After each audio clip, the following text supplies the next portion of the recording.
Itong Southern Thai style fried chicken ay malutong, masarap at marahil ang pinakamasarap sa LA. Gusto mo ang crunch na ito? Iyan mismo ang dalubhasa sa Anajak Thai. Gusto ko ito, buti naman. Isa sila sa mga orihinal na Thai spot ng LA. Nasa loob ng halos 40 taon. Ang pamilya pa rin ang nagpapatakbo nito. Makikilala natin sila at malalaman natin kung gaano kahusay yung Southern Thai style fried chicken. Talaga nila. Southern Thai fried chicken style ay maalat, malutong. Dapat itong maging kasiyasiya. Ang nakakabaliw na aliw ng pagkakaroon ng maalat na manok at shallot sticky rice. Ang shallot sticky rice ay medyo matamis. Iyan ang perpektong pagkaing magsasaka, tama ba? Kaya isang maalat na protina at pagkatapos ay isang nakabubusog na almirol. Ang lasa ng manok ay dapat na makatas, ngunit hindi masyadong maalat. Kaya nagsisimula tayo sa brining. Ito ay isang basahang brine at pagkatapos ay lumipat kami sa paggawa ng marinade pagkatapos itong matuyo. Ang marinade ay shallots at bawang. Mayroon itong tulad ng isang kulog mula sa turmeric at makikita mo na talagang nakapasok ito. At mayroon itong ganoong uri ng init mula sa puting paminta at ang butter ay may kaunting lime paste sa loob nito. Pero lang makukuha ng sobrang malutong. At makikita mo iyon. Tulad ng kapag ang balat ay lumulutang, lumilika ito ng nakakatuwang matibay na istruktura. Ang marinade sa manok ay may lahat ng shallots at mga bagay na nakakapit dito. Kaya habang nilulusaw natin ito, napupunta iyon sa butter.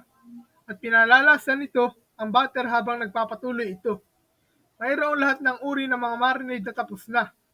Sa nakhon na may asin lang o patis lang, o patis at bawang. Ngunit palagi kang nakakita ng bawang at nakikita mo ang turmeric at mayroong mabigat na bahagi ng asin na may sobrang crispy orange, ginito ang uri ng balat. Ang dahilan kung bakit espesyal ang pagkaing Thai ay dahil ito ang kombinasyon ng kaginawahan at pakikipagsapalaran. Ito ay straddles na linya sa pagitan ng lahat ng magagandang staples ng aming cuisine at mga bagay na ligaw. Ibig kong sabihin, ang pagkaing Thai ay makakahanap ka ng mga hilaw na salad ng dugo. Makakahanap ka ng fried rice roaches. Naaalala ko ang nakaraan. Sinabi ni tatay na ginawa niya tulad ng hindi bababa sa 1 dosena na iba't ibang mga butter at marinade. Napaka-curious niyang magluto. Ginagawa ito ni Itay tulad ng ilang linggo sa isang pagkakataon sa Lunes. Iyan ang aming tulad ng pamilya. Iyan ang araw ng pagsubok sa kusina ng aming pamilya. Tulad ng marami sa atin na hindi nakatira sa bahay, itong mga nakaraang araw, hindi gaanong nakikita ni Justin ang kanyang mga magulang. Lumaki siya sa restaurant na sinimulan nila. Bago siya isinilang at siya ay kinuha na bilang pangalawang henerasyong chef owner. Ngayon, ang kanyang nanay at tatay ay nagpahinga mula sa quarantine para bisitahin siya. At tulad ng sino mang mabuting anak, sinisigurado niyang kakain sila. Itong pritong manok, lagi kong ipaalala sa aking bayan. Kung saan ako nanggaling ay Nakhon, kung saan sikat ito. Iba sila sa KFC o Popeye o ang mga iyon. Dahil mayroon kaming mga Thai herbs dito. Ricky, siya ang may-ari. Hanggang na-stroke siya. Nasa ospital na ang tatay ko at ito ay aking responsibilidad para pumasok at pumalit. Kaya lang, nadulas ako sa sapatos ng aking ama. At mahirap ang sapatos, alam mo ba, ito ay matigas. Medyo masikip yung sapatos.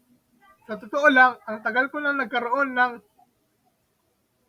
palagi kaming nauubos bago siya makakain. Sige, pagkatapos mo makita itong pritong manok, super excited ako. Naririnig mo ito. Yan ang tunog ng crispy fried chicken. Masasabi mo talagang walang bahagi ng manok na ito na walang talo. Equal opportunity butter.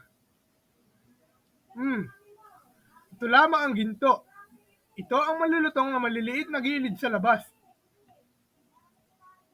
Ito ay tiyak na may maalat, umami, at paturmeric, Y, at herbal na lasa na hindi mo karaniwang nakukuha sa fried chicken. Yung malutong na panlabas at ang malambot na kata sa loob na iyon. Outstanding ang fried chicken lang. Maaari talaga itong humawak ng sarili nito nang walang anumang pampalasa. Pero itong sauce, nilalagay iyon sa itaas. Oh, iyon lang talaga ang nagbibigay buhay. I mean, matingkad talaga, maasim anghang. Mahilig talaga ako sa maanghang. Ito ay tinatawag na Nam Jim Seafood.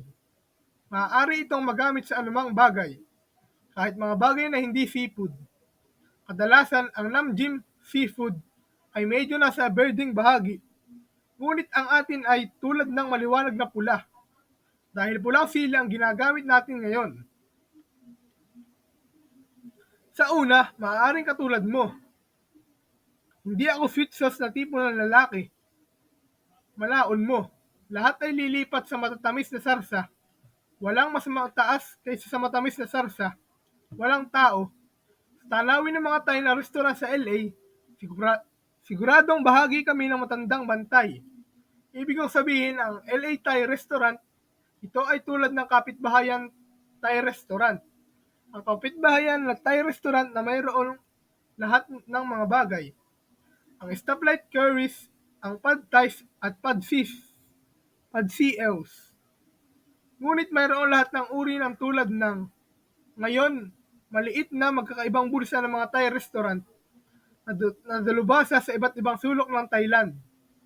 Kahit na perpekto ni Justin ang kanyang pritong manok, tinuturing pa rin niyang ang kanyang ama upang maging eksperto sa pamilya. Maglagay ng kaunting katas na kalamansi at patis. Kaunti pa. Ang kanyang agila na mata ay tiyak naman nanonood. Siya ay masyadong attuned sa mga tunog ng wok, kahit na ito ang unang pagkakataon na kumain siya dito pagkatapos ng kanyang stroke.